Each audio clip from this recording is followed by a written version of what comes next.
আসসালামু আলাইকুম ওরহমতুল্লাহি ওবরাকাতু।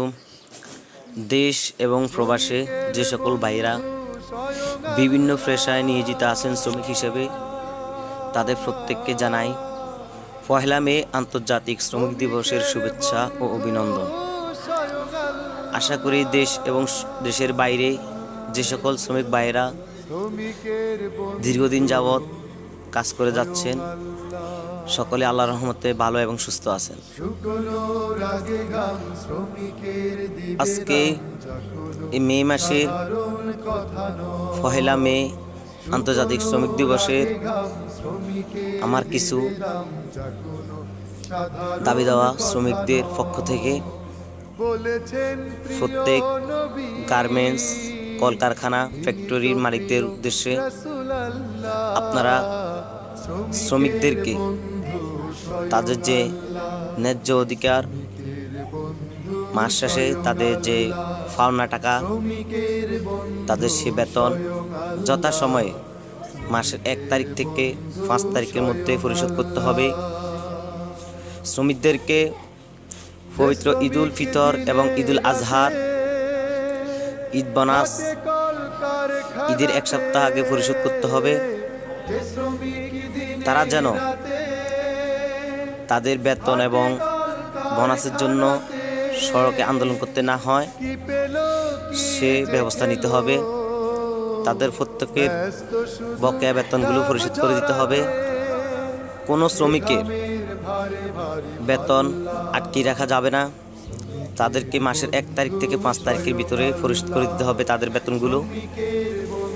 শ্রমিকদের জন্য ন্যূনতম মজুরি কাঠামো নির্ধারণ করতে হবে এবং সেটা বাস্তবায়ন করতে হবে সরকারিভাবে।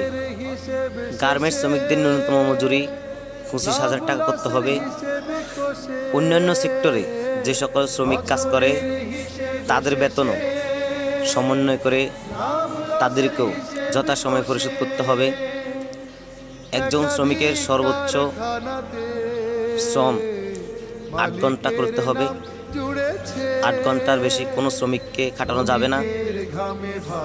এবং কি যদি ওভার টাইম কোনো সুবিধা থাকে, ওই সুবিধার টাকাগুলো সাথে সাথে পরিশোধ করতে হবে। শ্রমজীবী মানুষের জন্য প্রয়োজনীয় বাসস্থান, রেশনিং, চিকিৎসা এবং তাদের ছেলে মেয়েদের জন্য বিনা খরচে পড়ালেখার ব্যবস্থা করতে হবে। শ্রমিকদের জন্য বিনা খরচে চিকিৎসার ব্যবস্থা করতে হবে।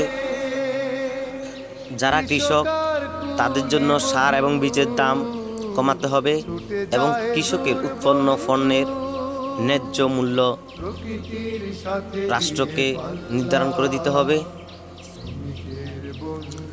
সকল ধরনের শিল্প কলকারখানায় অবৈধভাবে শ্রমিকদের চাকরি থেকে ছাঁটাই বন্ধ করতে হবে। শুকনো রাগে ঘাম শ্রমিকের দিবে দাম, যা কোনো সাধারণ কথা নয়। শুকনো রাগে ঘাম শ্রমিকের দিবে দাম, যা কোনো সাধারণ কথা নয়। বলেছেন প্রিয় নবী, তিনি তো প্রিয় রাসূল আল্লাহ। শ্রমিকের বন্ধু স্বয়ং আল্লাহ, শ্রমিকের বন্ধু স্বয়ং আল্লাহ, শ্রমিকের বন্ধু স্বয়ং আল্লাহ, শ্রমিকের বন্ধু স্বয়ং আল্লাহ, শ্রমিকের বন্ধু স্বয়ং আল্লাহ, শ্রমিকের বন্ধু স্বয়ং আল্লাহ।